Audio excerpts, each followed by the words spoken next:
Pupa Setu அம்மாள் அவர்கள் எழுதிய ஜிகனா ரவிக்கை ஒரு சரித்திர சிறுகதை.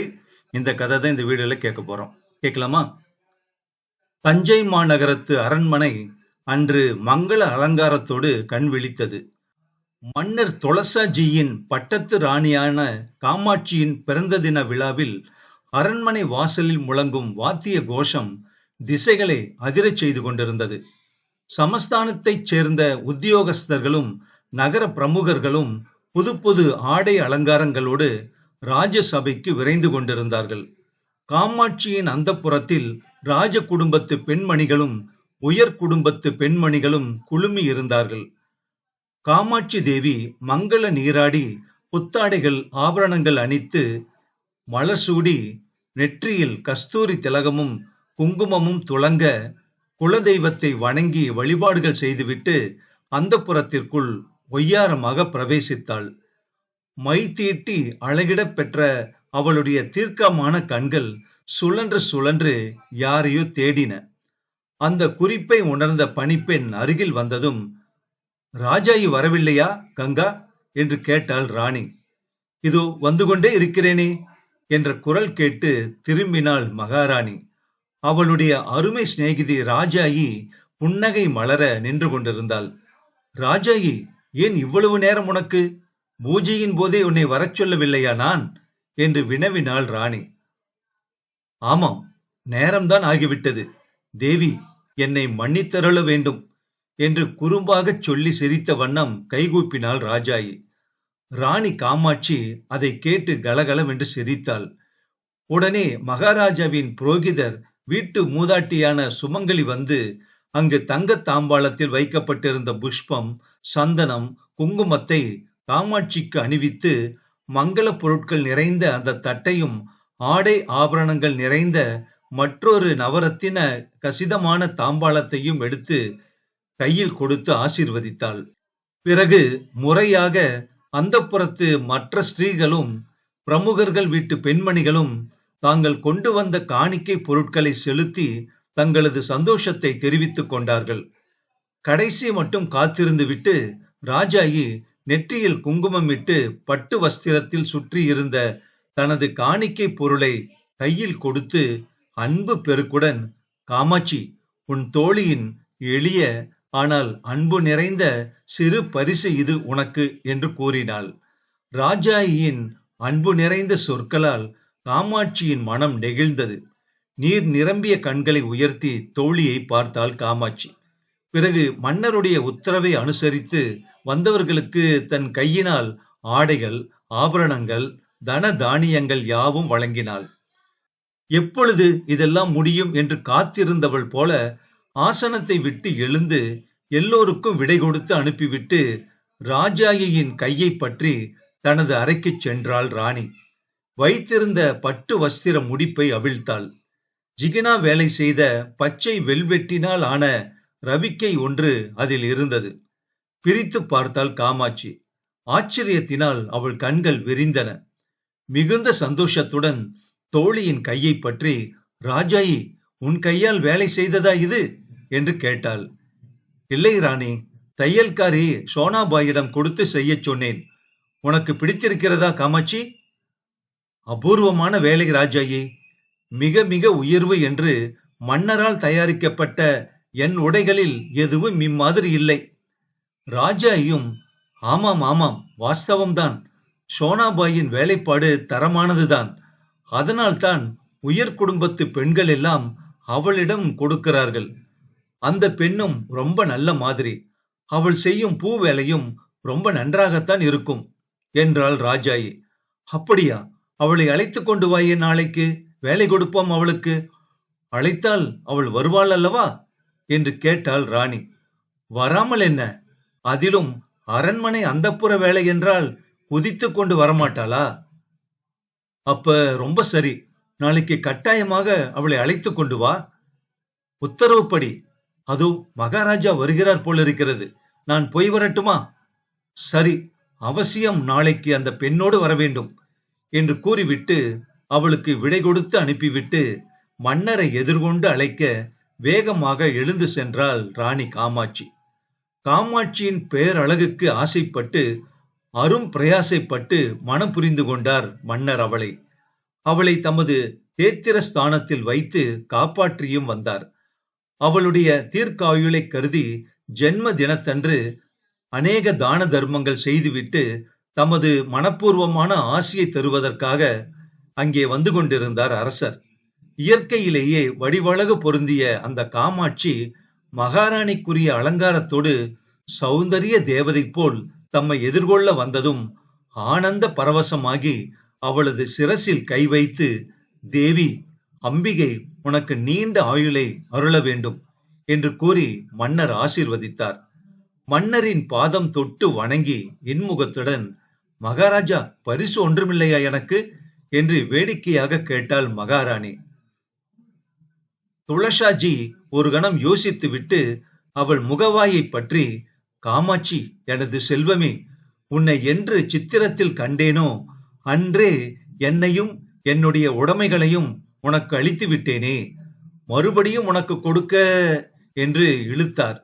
பிரேமை பெருக்கினால் அவரது வார்த்தை தடைப்பட்டது. அரசருடைய அன்புக்கு ஆழம் காண முயன்ற காமாட்சி தடுமாறி போனவளாக, பிரணாதிபதி, பரிகாசத்துக்கன்றோ வினவினேன், அது கிடக்கிறது, இதோ பாருங்கள், ஒரு அபூர்வமான வஸ்து எனக்கு கிடைத்திருக்கிறது என்று கூறி ராஜாயி கொண்டு வந்து கொடுத்த ஜிகனா ரவிக்கையை எடுத்து அரசர் கையில் கொடுத்தாள். பிரித்து பார்த்த மன்னர், இது ஏது காமாட்சி, யார் கொடுத்தது என்று வியப்போடு கேட்டார். என் சிநேகிதி ஒருத்தி ராஜாயி என்று. ஓ, அவள் செய்த பூ வேலையா இது? இல்லை இல்லை, வேறு யாரோ ஒரு தையல்காரியாம், சோனாபாய் என்று. அரசர் ஆச்சரியத்தில் ஆழ்ந்தவராக, ஆச்சரியம், நமக்கும் தெரியாமல் இவ்வளவு கைதேர்ந்த பெண் இருக்கிறாளா நம் நகரத்தில் என்று கேட்டார். ஆமாம், நாளைக்கு அவளை அழைத்து வர சொல்லி இருக்கிறேன், பாவம், கூலிக்கு வேலை செய்து கொடுக்கிறாள் என்று இரக்கத்தோடு மொழிந்தாள் ராணி. வந்தாள், ஆனால் தாராளமாக சன்மானம் கொடுத்து அனுப்பு ராணி என்று கூறிவிட்டு எழுந்தார் மகாராஜா. மறுதினம் பிற்பகல் வாசல் கதவு தட்டப்படுகிற சத்தம் கேட்டு எழுந்து வந்து கதவை திறந்த ராஜாயி வாசலில் சோனாபாய் நின்றதை கண்டதும், வா சோனா, உன்னைதான் எதிர்பார்த்து கொண்டிருக்கிறேன், உள்ளே வா என்று அவளை அழைத்து கொண்டு உள்ளே திரும்பினாள். சோனாபாய், என்னம்மா சமாச்சாரம், என்ன தைக்கணும் என்று கேட்டாள். உட்காரு, கொஞ்சம் உன்னோடு பேச வேண்டும் என்றாள் ராஜாயி. திடுக்கிட்டு போய் விழித்தாள் சோனா. உன்னிடம் காமாட்சி தேவிக்கு என்று பூவேலை செய்து வாங்கினேன் அல்லவா, ஒரு பச்சை ஜிகனா ரவிக்கை? ஆமாம், அது ராணிக்கு ரொம்பவும் பிடித்து போய்விட்டது. உனக்கு அரண்மனை அந்தப்புறத்தில் வேலை கிடைக்கும். லோ லோ என்று தெரு தெருவாக நீயும் கிழவரும் அலைய வேண்டாம் இனிமேல் என்றாள் ராஜாயி. நானா? ராஜாங்கத்தில எனக்கு உத்தியோகம்? ஐயோ, என்னால் முடியாதம்மா. ஏன் ஏன் சோனா? எனக்கு பயம், அங்கெல்லாம் நான் வரமாட்டேன், அப்பா கோபிப்பார். அதெல்லாம் ஒன்றும் கோபிக்க மாட்டார். அசட்டு பெண்ணே, வலுவில் வரும் ஸ்ரீதேவியை காலால் எட்டி உதைக்காதே, புறப்படு, மாலைக்குள் திரும்பி விடலாம், நீ ஒன்றும் பயப்படாதே என்று தைரியப்படுத்தினாள் ராஜாயி. இருங்கள், அப்பா வீட்டில்தான் இருக்கிறார், ஒரு வார்த்தை கேட்டுக்கொண்டு வந்து விடுகிறேன் என்று எழுந்து வாசலுக்கு திரும்பினாள் சோனா. சீக்கிரம் வரணும் சோனா, காத்திருப்பேன் என்று சொல்லி எச்சரித்து அவளை அனுப்பினாள் ராஜாயி. ஓட்டமும் நடையுமாக வீட்டுக்கு வந்த சோனாவை கண்ட சகாராம் ராவ், எங்கு போனாய் என்று கேட்டார். ராஜாயி அம்மா கூப்பிட்டு அனுப்பியிருந்தார்கள், அதுதான் போய் வந்தேன். நேற்று ராணிக்கு பிறந்த நாள் பரிசு என்று என்னை ரவிக்கையிலே பூவேலை செய்து தர சொல்லவில்லையா? ஆமாம், அதை பார்த்த ராணிக்கு பூவேலை ரொம்ப பிடித்து விட்டதாம், என்னை பார்க்க வேண்டும் என்று சொல்கிறார்களாம். அந்த அம்மாளும் கூட வருவதானால் நீ போய்விட்டு வாயேன். அப்பா, எனக்கு பயமாக இருக்கிறது அப்பா. பயம் என்ன இதில்? என்னவா, எனக்கு மனமில்லை. சேச்சே, அது தவறு. ராணியாக கூப்பிட்டு அனுப்பினால் போகாமல் இருப்பது கூடாது. போய்விட்டு வாமா. எதற்கு கூப்பிடுகிறார்கள் தெரியுமா? அவர்களுக்கு வேலை செய்ய. அப்படி இருந்தால் அது பவானி தேவியின் அனுகிரகம்தான். சோனா, போய்விட்டு வா. ராஜ சமூகத்துக்கு வெறும் கையோடு போகக்கூடாது. ஏதோ நம்ம சக்திக்கு ஏற்றது கொண்டு போய் கொடுத்து பார்த்து விட்டு வா. என்ன சோனா? அரண்மனை சேவகத்தில் ஆதாயம் இருப்பது போல் ஆபத்தும் இருக்கலாமே. என்ன விஷயம் என்று பார்த்து கொண்டு வா. ஆபத்தாக இருந்தால் அங்கே நீ போக வேண்டாம். சோனா தயங்கியபடி, ராமதாஸை கேட்க வேண்டாமா ஒரு வார்த்தை என்று தனிவாக கேட்டாள். அவனை என்ன கேட்பது? தாலி கட்டின பிறகுதான் அவன் உத்தரவை எதிர்பார்க்க வேண்டும். இப்பொழுது அவசியமில்லை, நீ போய்விட்டு வா என்ற தந்தையின் கட்டளையை அவளால் மீற முடியவில்லை. பெட்டியை திறந்து தந்தை குறிப்பிட்டபடி சிவப்பு பட்டு ரவிக்கை துணியை எடுத்துக்கொண்டாள். சகாராம் ராவ் எழுந்து 8 அணா நாணயம் ஒன்றை அவள் கையில் கொடுத்து, கடை தெருவில் 4 முழம் கதம்பமும் எலுமிச்சம்பழம் ஒன்றும் வாங்கி எடுத்துக்கொண்டு போய் பார்த்துவிட்டு வா என்று கூறினார். மனம் நிறைய பாரத்தை சுமந்து கொண்டு நடந்தாள் சோனாபாய். அவளுக்கான வயது 20. இன்றுதான் அவள் மனதில் அதிர்ச்சியும் துக்கமும் உண்டாயின. குழந்தை பருவத்திலேயே தாயை இழந்தும் அந்த குறை தெரியாமல் வளர்த்தார் தந்தை சகாராம் ராவ். தையல் வேலையும் ஜிகினாவில் பூவேலை செய்வதும் அவர்களுடைய பரம்பரை தொழில். கை உழைப்பால் உணவருந்தி கவலையற்று வளர்த்த குமரி சோனா மராத்தியருக்குள்ள நிறமும் எழிலும் அமைந்தவள். ஸ்ரீதேவி தாண்டவமாடும் முகம், சுறுசுறுப்பும் சூடிகையும் அவளோடு கூட பிறந்தவை. தமது தமக்கையின் மகன் ராமதாஸ் என்னும் வாலிபனுக்கு மகளை விவாகம் செய்து தர நினைத்திருந்தார் சகாராம் ராவ். நிச்சயம் கூட செய்துவிட்டார் தம் மட்டில். ராமதாஸ் அரண்மனை காரியாலயத்தில் வேலை பார்ப்பவன். வாட்ட சாட்டமான உடல் அமைப்பு, தந்தம் போன்ற நிறம், வசீகரமான கண்களோடு கூடிய யுவன். தந்தையின் உத்தேசத்திற்கு முன்னதாகவே சோனாவின் மனதில் குடிகொண்டவன். அவனிடம் அனுமதி கேட்டுக்கொண்டு புறப்படாததில் சோனாவுக்கு குறைதான். ராஜாயின் வீட்டு வாசலில் தனக்காக காத்து நின்ற வண்டியில் ஏறி ராஜாயியுடன் பாதி வழி வந்துவிட்டாள் அவள். அப்பொழுதுதான் பூவும் எலுமிச்சம்பழமும் வாங்க மறந்துவிட்டோமே என்ற நினைவு வந்தது சோனாவுக்கு. அதெல்லாம் ஒன்று வேண்டாம் சோனா, சும்மா வா நீ என்றாள் ராஜாயி. அடுத்த சில வினாடிகளில் அந்தப்புற வாசலில் வந்து நின்றது வண்டி. ராணி காமாட்சியை முறைப்படி வணங்கிய சோனாபாய் தன் கையில் இருந்த ரவிக்கை துணியை ராஜாயி வசம் கொடுத்து, அம்மா, இந்த அற்பமான பொருளை ராணியிடம் கொடுக்க வெட்கமாக இருக்கிறது என்று தாழ்ந்த குரலில் சொன்னாள். ராஜாயி அதை கையில் வாங்கி, இதோ பார், இந்த பெண் உனக்கு காணிக்கை கொண்டு வந்திருக்கிறாள். இச்சிறு பொருளை கொடுக்க வெட்கமாக இருக்கிறதாம் அவளுக்கு என்றாள் ராஜாயி. ராணி காமாட்சி அதை வாங்கி கொண்டு சோனாவை பார்த்து, உட்காரம்மா, யாரிடமும் மனதில் உள்ள அன்பு பெரிதாக இருக்கிறதா என்றுதான் நான் கவனிப்பேனே ஒழிய பொருள் விலை உயர்ந்ததா என்று நான் பார்ப்பதில்லை. உட்காரு சோனா, இனிமேல் நீ இங்கு இருக்க வேண்டியவள் என்றாள் ராணி. இந்தா, ஏற்கனவே இவள் பயந்தவள். அரண்மனை என்றால் ஏதோ தண்டனைதான் அங்கு கிடைக்குமாக்கும் என்று திகில் படுபவள். போதாததற்கு இனிமேல் இங்கேயேதான் இருக்க வேண்டும் என்றாயானால் அவள் செத்தே போய் விடுவாள் என்றாள் ராஜாயி. கலகலவென்று சிரித்தார்கள் இருவரும். காமாட்சி கனிவு தோன்றும் குரலில், அப்படியெல்லாம் பயப்படாதே சோனா, உனக்கு விருப்பம் இருந்தால் நீ இங்கேயே என் தோழியாக இருக்கலாம். அதுதான் என் விருப்பம். உனக்கு அது விருப்பம் இல்லையானால் காலையில் வந்துவிட்டு மாலையில் போய்விடு. பகலில் இங்கிருந்து என் உடைகளுக்கு வேலை செய். மாதா மாதம் சம்பளம் தருகிறேன் என்றாள் மகாராணி. மகாராணியின் ஆதரவு என் பாக்கியம். இதை அப்பாவிடம் சொல்லி ஆலோசித்துக் கொண்டு வந்து பதில் சொல்லுகிறேனே என்றாள் சோனா பணிவாக. பேஷ் பேஷ், அழகாக வேலை செய்கிறாய், அழகாக இருக்கிறாய், அழகாகவும் பேசுகிறாய். சோனாபாய், உன்னை கண்டதும் ஏனோ என் மனம் உன் மீது பற்றுதல் கொள்ள முயலுகிறது. காரணம் தெரியவில்லை என்றாள் மகாராணி. சோனாவுக்கு நிறைய தின்பண்டங்களும் பரிசு பொருட்களும் தந்து, அடுத்த நாள் முதல் இங்கு வந்து வேலை தொடங்க வேண்டும் என்று கூறி விடை கொடுத்து தக்க துணையோடு அனுப்பி வைத்தாள் மகாராணி. பிறகு தன் தோழி ராஜாயியை நோக்கி, பாவம், சோனா ரொம்ப ஏழை போல் இருக்கிறது. இப்படிப்பட்டவர்களுக்குத்தான் உதவி செய்ய வேண்டும். வெளி வேலை எதுவும் வேண்டாம் என்று சொல்லி மாதம் 200 ரூபாய் கொடுக்கலாம் என்று நினைக்கிறேன் என்றாள் மகாராணி. தாராளமாக கொடுக்கலாம் ராணி. பணமில்லாத தோஷத்தால் வரன் கையில் இருந்தும் விவாகம் செய்ய முடியாமல் அவளுடைய அப்பா சிரமப்படுகிறாராம் என்றாள் ராஜாயி. அடடே, அப்படியா? கொஞ்ச நாட்களில் அதை நாமே செய்து வைத்து விட்டால் போகிறது. புண்ணியமாயிற்றே என்றாள் ராணி. அவளுடைய வார்த்தையை எண்ணி பின்புறமாக சிரித்தது கால தேவதை. 30 நாட்கள் ஓடி ஒளிந்து விட்டன. இரவு 9 மணி இருக்கும். காமாட்சி மஞ்சத்தில் குப்புற கிடந்தாள். அறுபட்ட கொடி போல் துவண்டு கிடந்தாள். காமாட்சி என்று அழைத்துக் கொண்டே அங்கே வந்தாள் ராஜாயி. ராஜாயி, பிறந்த நாளும் ஜிகனா ரவிக்கையும் என் வாழ்வை பொசுக்கி விட்டன. அநியாயமாக ஒரு அபலையின் இன்ப வாழ்வுக்கு உலை வைத்து விட்டேன். பாவி நான். என்ன அப்படி விழிக்கிறாய்? சோனாபாயின் அழகுக்கு முன் என்னுடைய அழகு மங்கி செத்து விட்டது.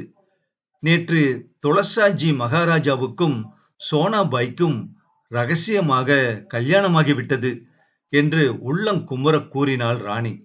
என்ன?